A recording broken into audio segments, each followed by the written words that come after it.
Hello everyone and welcome to PW only IAS। स्वागत है आपका इस वीडियो में जहां हम बात करेंगे प्लेसेस इन न्यूज़ के बारे में। इस हफ्ते में जो भी चीज़ें न्यूज़ में रही उसके बारे में बात करेंगे।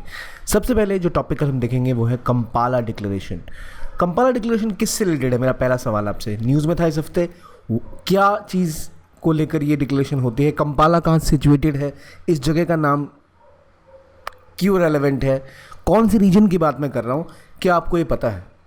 तो पहला जवाब है कंपाला डिक्लेरेशन असल में माइग्रेशन, एनवायरनमेंट और क्लाइमेट चेंज को लेकर हुआ है, जिसमें जो अफ्रीकन कंट्रीज़ है 48 अफ्रीकन कंट्रीज़ उन्होंने आपस में आकर ये डिक्लेरेशन की है। होता ये है कि अफ्रीका के रीजन में इंटरनली बहुत ज़्यादा हमें पता है कॉन्फ्लिक्ट्स होते हैं, क्लाइमेट चेंज की वजह से दिक्कतें भी होती हैं, वहाँ पर सूखा हो गया या फिर कहीं बाढ़ आ रही है या फिर कई दिक्कतें हैं। उसको देखते हुए काफ़ी लोग वहाँ मूव करते हैं रिफ्यूजी की तरह या फिर इंटरनली माइग्रेट होते हैं। उसे ही देखते हुए एक तरह का उनके बीच में एक एग्रीमेंट साइन किया गया था, जिसके तहत वो क्लाइमेट चेंज की वजह से जो दिक्कतें आ रही हैं उसे कैसे हैंडल किया जाए इस पर डील करता है। तो पहली बात, व्हाट इज़ कंपाला डिक्लेरेशन, आपको समझ आ गया। अफ्रीका में हुआ है, 48 कंट्रीज़ ने मान लिया कि वो एग्री करेंगे। ओरिजिनली 15 अफ्रीकन स्टेट्स ने साइन किया था 2022 में। कहाँ पर? तो कंपाला में। कंपाला कहाँ सिचुएटेड है? तो कंपाला सिचुएटेड है युगांडा में। अब युगांडा एक ऐसी कंट्री है जो बहुत रेलेवेंट है।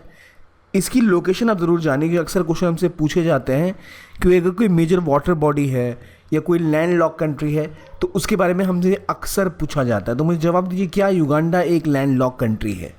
ये आपके सामने मैप है। Is Uganda a land lock country? इसके अलावा is Ethiopia a land lock country? Is Sudan a land lock country? इनमें से किस देश के साथ आप देखते हो किसे कहाँ से नाइल या नील नदी जिसे हम कहते हैं वो बहती है? सूडान ऑब्वियसली हमें पता है, इजिप्ट हमें पता है। अगर आप देखो युगांडा को तो ये ऑब्वियसली एक लैंड लॉक कंट्री है। इथियोपिया जो इसके ऊपर है ये भी एक लैंड लॉक कंट्री है। यहाँ देखो आप समुद्री रास्ता इन्हें नहीं मिल पाता।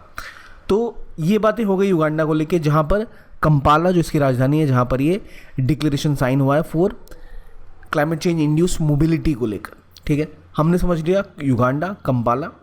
अब बताइए कि युगांडा कंपाला में आप इंपॉर्टेंट लेक देख रहे हैं, लेक विक्टोरिया। ये दुनिया की दूसरी सबसे बड़ी फ्रेश वाटर लेक है, second largest fresh water lake in the world. अक्सर हमसे पूछा जाता है कि भाई लेक विक्टोरिया के आसपास कौन सी कंट्रीज़ हैं। आपसे अगर MCQ पूछा जाए आपको पता होना चाहिए कौन से पेयर सही हैं। तो युगांडा है, कीनिया है, तंजानिया है, क्या रवांडा भी है? Is it sharing a border with this region? तो अगर हम देखें तो 3 कंट्रीज ही मेजरली इस लेक को शेयर करती है, तंजानिया, कीनिया और युगांडा।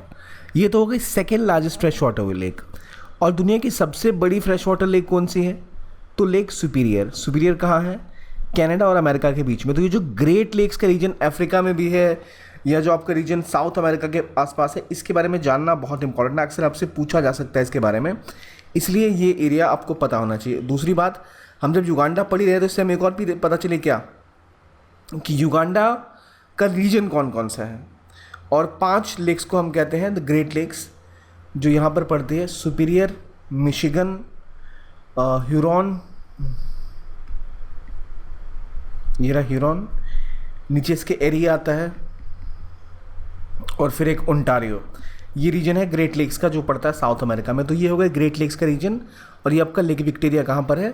युगांडा, कीनिया, तंजानिया के बीच में इसका पानी ये शेयर करते हैं। तो ऐसे क्वेश्चंस अक्सर आपसे पूछे जा सकते हैं, तो इसलिए ये क्लैरिटी होना बहुत ज़रूरी है कि कहाँ पर कौन सी जगह सिचुएटेड है। कंपाला डिक्लेरेशन किससे रिलेटेड थी? कंपाला कहाँ पर है? क्या युगांडा लैंड लॉक्ड है या नहीं? ये आपने जान लिया। अब जब ये रीजन देख लो, यहाँ देखो ये रेड सी है, ये अरेबियन सी है, यहाँ पर इंडियन ओशियन है, आपको मेडागास्कर दिख रहा है, यहाँ मोज़ेम्बिक है इधर। तो वो आपको region east Africa, west Africa कहाँ पर कौन सा है वो याद होना चाहिए, बड़ा इंपॉर्टेंट होता है आपके लिए। तो ये हो गया कंपाला और इसके आसपास की चीज़ें। अब बढ़ते हैं अगले टॉपिक पर, जो इंडिया के एक सेंचुरी की बात करता है, होलंगापार गिबॉन सेंचुरी। ये कहाँ पर सिचुएटेड है? तो ये असम में सिचुएटेड है। ये हुलॉक गिबॉन जो होते हैं वो इंडिया के इकलौते एप हैं जो इंडिया में पाए जाते हैं, हुलॉक गिबॉन्स। ये असल में जो इनकी सेंचुरी है ये कहाँ पर है? असम में। अब होता ये है कि एक रेलवे ट्रैक गुजरता है ईस्टर्न असम में जिनकी सेंचुरी के पास है, जिसको 2 हिस्सों में बांट देता है। एक इधर सेंचुरी हो गई, इधर सेंचुरी हो गई। अब क्योंकि इसकी वजह से डिवीजन आ गया, तो ये जो हुलॉक गिबॉन्स है वो अपने इलाके में ही, केवल इस रीजन में ही वो अपने आप को लेकर फंसे रह जाता है, वो कभी इधर उधर नहीं जा पाते। इसलिए बात की गई है या तो इस ट्रैक को आप रीरूट करो या फिर आप इस फ्रेगमेंटेशन को ख़त्म करो, क्योंकि ये हैबिटेट फ्रेगमेंटेशन की वजह से इनके बीच में दूरियां बढ़ गई हैं, इसकी वजह से काफ़ी इनका जीना दूभर हो गया है। तो हुलॉक गिबॉन सेंचुरी कहाँ पर सिचुएटेड है, याद रखिए असम में। ये आपका इलाका है असम में, कहाँ, जोरहाट, काफ़ी फेमस डिस्ट्रिक्ट है असम का, वहाँ पर ये आपको होलंगापार गिबॉन सेंचुरी है, लैंड ऑफ गिबॉन जिसका मतलब होता है। ये इंडिया की इकलौती नॉक्ट्रल प्राइमेट्स हैं। नॉक्ट्रल प्राइमेट्स मतलब जो रात को जागते हैं, जिसे निशाचर भी हम कहते हैं, उन्हें नॉक्ट्रल कहते हैं। और ये वहाँ के आपके जीव हैं जो कहाँ मिलते हैं आपको, असम में। जीव नहीं, एप हम जिन्हें कहते हैं वो है ये हम समझ लिया कहाँ पर सिचुएटेड है ये, ठीक है। आगे बढ़ते हैं। क्या इससे रिलेटेड कोई क्वेश्चन आपको याद आ रहा है? रिसेंटली लायंस को भी हटा के भेजने की बात की गई थी, गुजरात से हटा के कहीं और भेजने की बात की गई थी, क्योंकि लायंस भी सिर्फ एक जगह मिलते हैं। लायंस कहाँ मिलते हैं, मेरा सवाल है, बताइए कहाँ मिलते हैं लायंस, कहाँ भेजने की बात की गई थी? तो जो भेजने की बात चल रही थी वो चल रही थी Kuno Palpur wild life sanctuary में। अभी Kuno Palpur wild life sanctuary में इवेंचुअली जो चीताज थे उनको लाया गया, हालांकि उनमें से बहुतों की डेथ हो गई है। तो कूनो वाइल्ड लाइफ सेंचुरी, यहाँ पर लायंस को रिलोकेट करने की बात की गई थी, क्योंकि जो गिर नेशनल पार्क है, जो गिरनार का इलाका है यहाँ पर गुजरात में, यहाँ पर बहुत संख्या हो गई है शेरों की। तो अगर कोई अगर वायरल डिजीज़ या कोई ऐसी बीमारी वहाँ फैलती है तो सारे शेरों की जान जा सकती है। इसलिए बात की गई थी इनको शिफ्ट करने की कूनो पालपुर में, जो मध्य प्रदेश में पड़ता है। हालांकि अभी यहाँ पर जो चीता ट्रांसलोकेशन है वो किया गया, और इसलिए ये नाम भी इम्पॉर्टेंट। अब बताइए होलंगर गिबॉन सेंचुरी कहाँ पर है, तो वो जोरहाट असम में है। तो इस तरह आप चीज़ें याद कर सकते हैं रिलेट करके आपस में, ठीक है। ये हमने समझा भाई कहाँ पर क्या सिचुएटेड है। अब आगे बढ़ते हैं और बात करते हैं अगले टॉपिक की, अदीस अबाबा डिक्लेरेशन। अदीस अबाबा कहाँ पर है एज अ प्लेस, इथियोपिया में, ठीक है। ये डिक्लेरेशन किसको लेकर है, ये भी 54 कंट्रीज़ को लेकर एक बड़ी डिक्लेरेशन है जो बात करती है लैंड डिग्रेडेशन, डेजर्टिफिकेशन और ड्रॉट्स के बारे में, सूखा और जो रेगिस्तान बढ़ते जाए इस रीजन में, इसके बारे में। ये एक नेशनल रीजनल स्ट्रैटेजी बनाने की बात करते हैं, ताकि यहाँ पे जो लगातार क्रिटिकल माइनिंग जो होती है इम्पॉर्टेंट रिसोर्सेज को लेकर, उसको कैसे ढंग से कंट्रोल किया जाए ताकि एनवायरनमेंट को नुकसान ना हो। तो इस बार जो डिक्लेरेशन था, इसका थीम था seizing opportunities and enhancing collaboration for to address environmental change for Africa. इसका पूरा नाम है 19th African ministerial conference on environment, AMCN। इसके तहत इथियोपिया अदीस अबाबा में ये डिक्लेरेशन साइन किया गया। किससे रिलेटेड है ये? Green challenges of degradation, desertification and drought. कहाँ पर हुआ था ये? अदीस अबाबा में। अदीस अबाबा कहाँ पर है? इथियोपिया की राजधानी है। इथियोपिया एक लैंडलॉक कंट्री है। कहाँ पर है? बिल्कुल सोमालिया और ये आपकी युगांडा के बिल्कुल ऊपर, केनिया के ऊपर। तो ये रीजन है इथियोपिया का, हॉर्न ऑफ अफ्रीका के जस्ट करीब। हॉर्न ऑफ अफ्रीका की कौन सी कंट्रीज़ होती है, किन्हें आप हॉर्न ऑफ अफ्रीका कहते हैं? ये कंट्रीज़ आपकी हॉर्न ऑफ अफ्रीका कहलाती है, सोमालिया, सोमालीलैंड। तो ज़रा एक बार देखें कि जो मैंने बात की इथियोपिया की, कहाँ पर सिचुएटेड है ये रहा आपका इथियोपिया। यहाँ पर काफ़ी ज़्यादा एक ना जो विद्रोह की स्थिति या रिबिलियन की स्थिति बनी रहती है इस कंट्री में, अक्सर ये न्यूज़ में रहता है, इस पर क्वेश्चन भी आया था। तो ऊपर टिग्रे का रीजन है, जो इरिशिया और सूडान के बीच में, यहाँ पर ये रीजन हो गया टिग्रे का, दिख रहा है मैप में टिग्रे। तो टिग्रे कहाँ है? टिग्रे इथियोपिया का रीजन है। टिग्रे के जस्ट नीचे अम्हारा का रीजन है। तो अम्हारा और टिग्रे में विद्रोह की स्थिति बनी रही है। यहाँ पर एक तरह की अपनी खुद की फोर्सेस हैं, जिसे गुरिल्ला वॉरफेयर ये आपस में करते रहते हैं, लड़ते रहते हैं। तो इरिशिया और इथियोपिया के रीजन के बीच में आपको टिग्रे और अम्हारा दो कॉन्फ्लिक्ट जोन देखने को मिलते हैं, क्योंकि लगातार न्यूज़ में थे। यहाँ पर इनका खुद की एक मिलिशिया का कब्जा भी था। तो क्वेश्चन भी इनसे अक्सर पूछे जाते हैं, इसलिए आपको पता होना चाहिए कि टिग्रे और अम्हारा कहाँ पर सिचुएटेड है, किस कंट्री में? इथियोपिया में। इथियोपिया में क्यों? अगर आप ये रीजन देखो, जो हॉर्न ऑफ अफ्रीका कहलाता है यहाँ वाला, जिबूटी, इरिशिया, सोमालिया, सोमालीलैंड यहाँ पर सिचुएटेड है, गल्फ ऑफ एडन के आसपास। इस पूरे इलाके में काफ़ी ज़्यादा तस्करी होती है, सी पायरेसी होती है, इसीलिए यहाँ पर सिक्योरिटी प्रोवाइड करना बहुत ज़रूरी है। काफ़ी कंट्रीज़ लगातार एक दूसरे के साथ द्वंद्व में रहते हैं, कैसे यहाँ पर और सिक्योरिटी इंश्योर की जाए। उस रीजन के बीच में लगातार यहाँ पर जो एक एक्टिविटीज़ चलती रहती है, ये दिखाता है कि रीजन कितना इनस्टेबल है। और जो भी रीजन इनस्टेबल होता है वो जगह न्यूज़ में रहती है, उस पर अक्सर क्वेश्चन पूछे जाते हैं। तो आपसे अगर पूछा जाए अम्हारा कहाँ से सिचुएटेड है, टिग्रे कहाँ से सिचुएटेड है, गल्फ ऑफ एडम के पास कौन सी कंट्री है, तो जिबूटी, सोमालिया, सोमालीलैंड, इरिशिया, ये आपको पता होना चाहिए। ये हम इस रीजन में हम देखने को मिल रहा है हमें। जिबूटी एक ऐसी कंट्री है जो यहाँ बिल्कुल इसके ठीक ऊपर स्थित है। जिबूटी में दुनिया भर की कंट्रीज़ के मिलिट्री बेस आपको देखने को मिलते हैं, चाहे फ्रांस हो, चाहे चाइना हो, चाहे अमेरिका हो। तो ये अपनी ज़मीन बड़े आसानी से देते हैं बेसिस बनाने के लिए। इसलिए इंडिया के जो लॉजिस्टिकल एग्रीमेंट्स जो कंट्रीज़ के साथ हो, जैसे ऑस्ट्रेलिया हो या जापान हो या अमेरिका हो, उससे इंडिया को एक्सेस मिलता है जिबूटी के बेस का भी, अगर इंडिया रिफ्यूलिंग के लिए या फिर रिप्लेनिशमेंट के लिए यूज़ करना चाहे तो। इस वजह से हमें दिखता है अच्छा ये इंपॉर्टेंट एरियाज़ हैं जो कहाँ कहाँ हैं, तो इथियोपिया के आसपास है। अब इस रीजन में एक और इम्पॉर्टेंट चीज़ है, एक ऑर्गेनाइजेशन है IGAD, inter governmental authority on development. ये असल में 8 कंट्रीज़ का एक ट्रेड ब्लॉक है, क्योंकि हम रीजन करें तो पढ़ लेते हैं। IGAD क्या है, inter governmental authority on development, ये रहा IGAD। ये 8 कंट्री का एक ट्रेड ब्लॉक है। इनमें असल में हॉर्न ऑफ अफ्रीका की जो कंट्रीज़ हैं वो, नाइल की कंट्री और अफ्रीकन ग्रेट लेक्स की कंट्रीज़ इसमें स्थित है। ये 8 कंट्रीज़ कौन कौन सी है, जिबूटी, इरिशिया, Ethiopia, Kenya, Somalia, South Sudan and Uganda. अभी आप देखो यहाँ पर आपको नाइल वैली की कंट्री दिख रही है। नाइल की कौन सी कंट्रीज़ है इसमें, खारतोंग कहाँ पर है बताइए मुझे। नाइल रिवर की कंट्री, आप मुझे बताएंगे कौन सी कंट्रीज से नाइल बहती है, इनमें से कौन सी कंट्री नाइल कंट्रीज है। हमने भी देखा लेक्स वाली कंट्रीज जो 3 थी, कौन कौन सी थी, युगांडा, और कौन कौन सी कंट्रीज जिसके साथ ग्रेट लेक्स बहती थी, जस्ट अभी पढ़ा है, बताइए। तो इसमें वो हॉर्न ऑफ अफ्रीका और इन तीनों का ग्रुप है, यानी 8 कंट्रीज़ का ग्रुप है ये, जिबूटी, इरिशिया, Ethiopia, Kenya, Somalia, South Sudan और युगांडा। इनका एक तरह का ट्रेड ब्लॉक्स है, हालांकि उतना सक्सेसफुल नहीं है, पर इन्होंने आपस में एक ट्रेड ब्लॉक बनाया है, इसे कहते हैं IGAD। तो IGAD को हॉर्न ऑफ अफ्रीका के साथ कंफ्यूज नहीं करना है। IGAD की कंट्रीज हो गई। हॉर्न ऑफ अफ्रीका में जो कंट्रीज आती हैं वो आपकी ये हैं, इरिशिया, इथियोपिया, सोमालिया, जिबूटी और सोमालीलैंड। ये आपकी हॉर्न ऑफ अफ्रीका की कंट्रीज़ कहलाती हैं। तो आपकी 4 कंट्रीज़ होती हैं हॉर्न ऑफ अफ्रीका में, जिसमें किसका किसका नाम है, इथियोपिया 1, सोमालिया 2, इरिशिया 3, जिबूटी 4। ठीक है, ये 4 कंट्रीज़ आपकी पार्ट है किस चीज़ का, हॉर्न ऑफ अफ्रीका। ठीक है, तो ये हम समझ गए भाई, इसे कहते हैं हॉर्न ऑफ अफ्रीका। क्यों कहते हैं, क्योंकि आपको ये दिख ही रहा है, इसकी लोकेशन भी आपको दिख रही है और ये इनकी कल्चर आपस में हिस्टोरिकली लिंक्ड है। ठीक है, ईस्टर्न मोस्ट पॉइंट ऑफ ये जो अफ्रीका का रीजन है वो है। ठीक है, आपको समझ आ गया हॉर्न ऑफ अफ्रीका कहाँ है, इरिशिया कहाँ है, अम्हारा कहाँ पर है, कौन से रीजन में इथियोपिया के आसपास कॉन्फ्लिक्ट है, कौन सी कंट्रीज जो लेक्स का पार्ट बनाती हैं, स्पेसिफिकली जो ग्रेट लेक्स हैं वो कहाँ स्थित हैं, दूसरी सबसे बड़ी फ्रेश वाटर लेक अफ्रीका में कहाँ पर स्थित है, ये सब हमने देख लिया इस वीडियो में अभी तक। अब आगे बढ़ते हैं, फुकुशिमा पावर प्लांट की बात करते हैं। फुकुशिमा न्यूक्लियर पावर प्लांट में एक हादसा हुआ था कुछ साल पहले, सबको पता है। कहाँ स्थित है ये, यहाँ बिल्कुल इस जगह पर।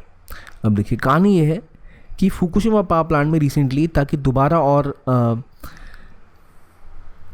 दिक्कतें ना हो, हालांकि जापान ने अपने मोस्टली न्यूक्लियर पावर प्लांट्स बंद ही करने की बात कर दी है, तो फुकुशिमा पावर प्लांट से जो वाटर था, ट्रीटेड वाटर जिसको उन्होंने कहा जाता है ठीक कर लिया था, उसको वो समुद्र में छोड़ने की बात कर रहे हैं। तो ये 1 मिलियन टन पानी जो समुद्र में छोड़ेंगे, इससे जो उनके आसपास की कंट्रीज़ हैं, साउथ कोरिया और चाइना, उनको ये डर है कि ये पानी अगर डिस्चार्ज होता है इस ओशन में तो उससे काफ़ी ज़्यादा नुकसान हो सकता है वहाँ के रीजन को। शायद हो सकता है न्यूक्लियर के जो वेस्ट है ये और ज़्यादा खतरनाक हो वहाँ के लोगों के लिए, वहाँ की जीवों के लिए। तो इसलिए उसके खिलाफ बहुत ज़्यादा विद्रोह किया गया। जैसे साउथ कोरिया ने भी बोला है कि इसमें सी फूड या वाटर के लिए काफ़ी हानिकारक हो सकता है, फिशिंग इंडस्ट्री, पब्लिक हेल्थ के लिए हानिकारक हो सकता है। चाइना ने क्रिटिसाइज़ किया इसको, लेकिन IAEA जो है, इंटरनेशनल एटॉमिक एनर्जी एजेंसी, इसने कहा नहीं कि ये इसका कोई इम्पैक्ट, ज़्यादा कोई भी नेग्लिजिबल इम्पैक्ट है एनवायरनमेंट या ह्यूमन हेल्थ के ऊपर, क्योंकि ऑलरेडी इसको ट्रीट किया गया है। तो इसके खिलाफ बहुत आवाज़ें उठ रही हैं कि जापान को ऐसा नहीं करना चाहिए, फुकुशिमा का ट्रीटेड वाटर उनको ओशन में नहीं छोड़ना चाहिए, नुकसानदायक हो सकता है। तो विरोध कौन कौन कर रहा है, साउथ कोरिया और जापान, साउथ कोरिया और चाइना। क्यों भाई, ये रहा जापान, ये रहा साउथ कोरिया, ये रहा आपको ऊपर चाइना। तो इनको हमेशा तो विवाद रहता ही आपस में। चाइना और जापान का विवाद कहाँ पर है, ईस्ट चाइना सी में, सेनकाकू और डेको आइलैंड के ऊपर। जापान के ऊपर रशिया के साथ विवाद है कुरिल आइलैंड्स को लेकर, ठीक है।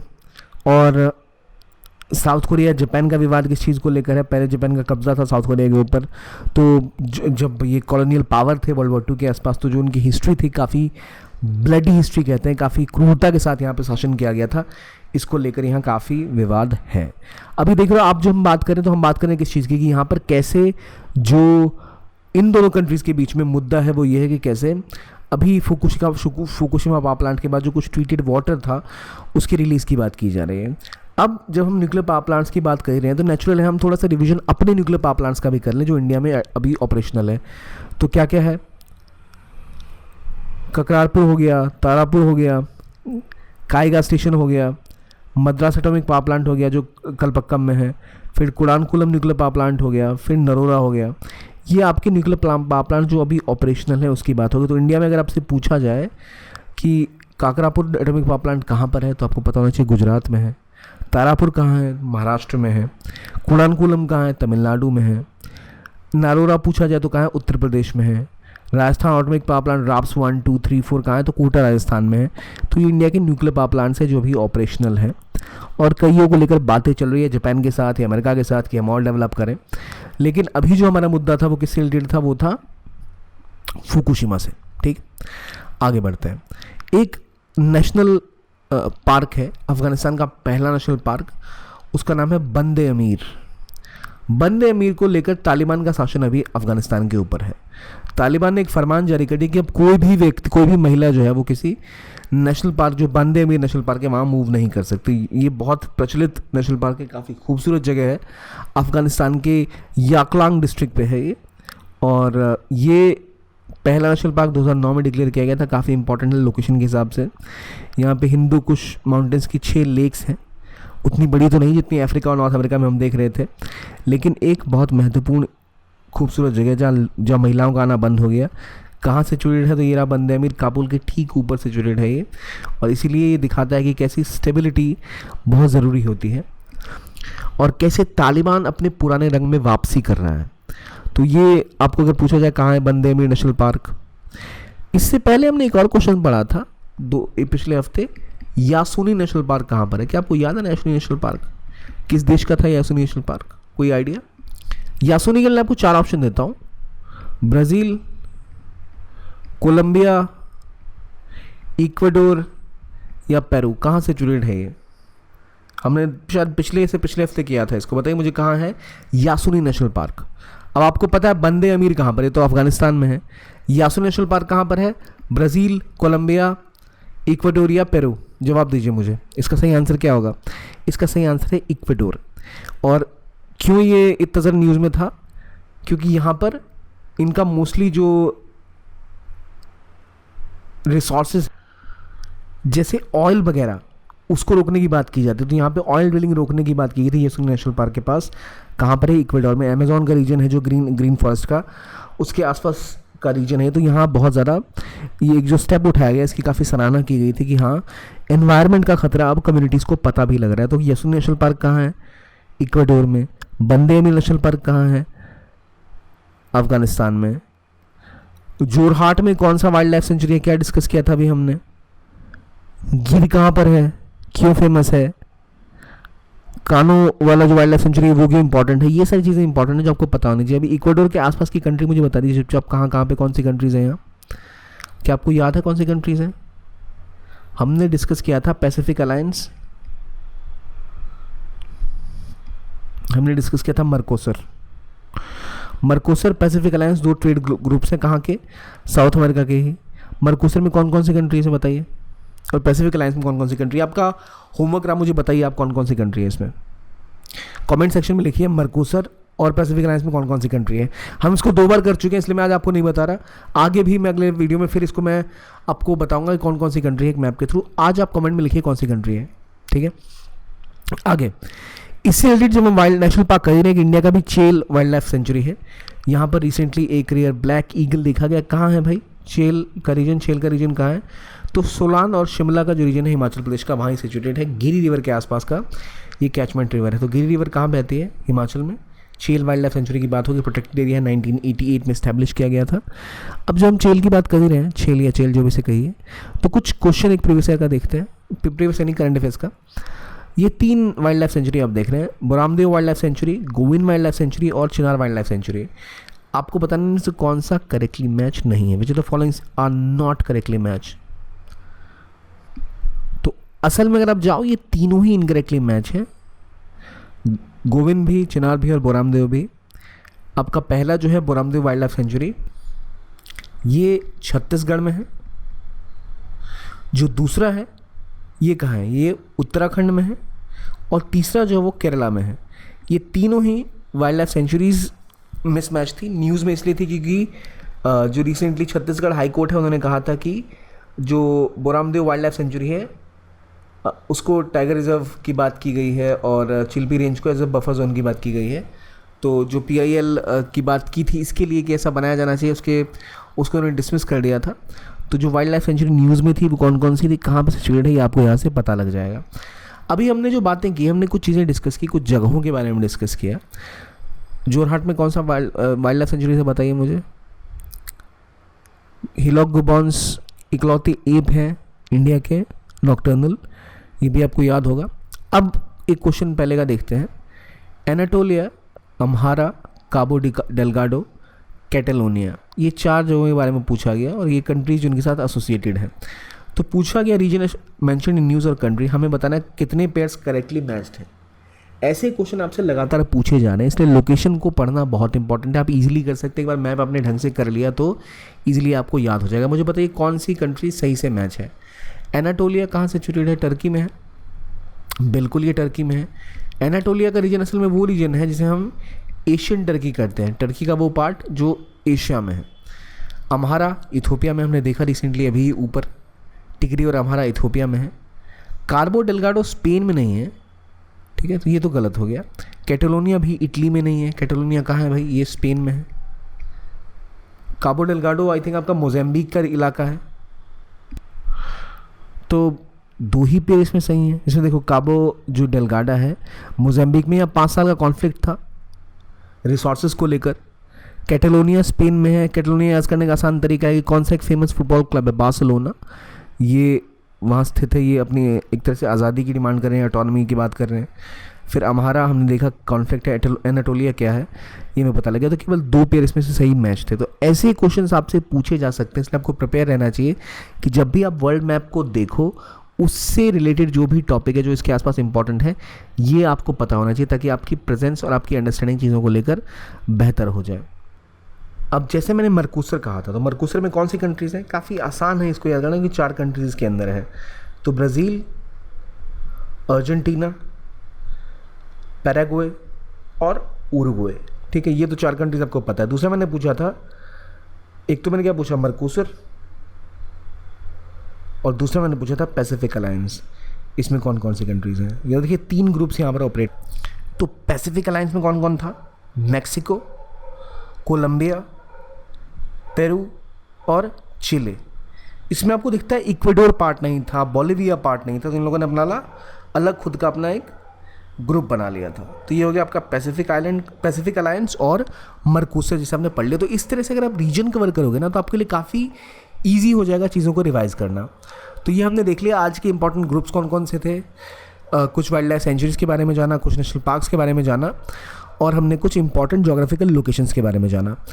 तो ये था आज का टॉपिक। आई होप आपको अच्छा लगा हो। देखने के लिए बहुत बहुत धन्यवाद। और जो इंपॉर्टेंट टॉपिक्स हैं, पैसिफिक अलायंस और मरकुसर के अलावा एक और साउथ अमेरिका में ग्रुप है, वो कौन सा है ज़रा नीचे लिखिए।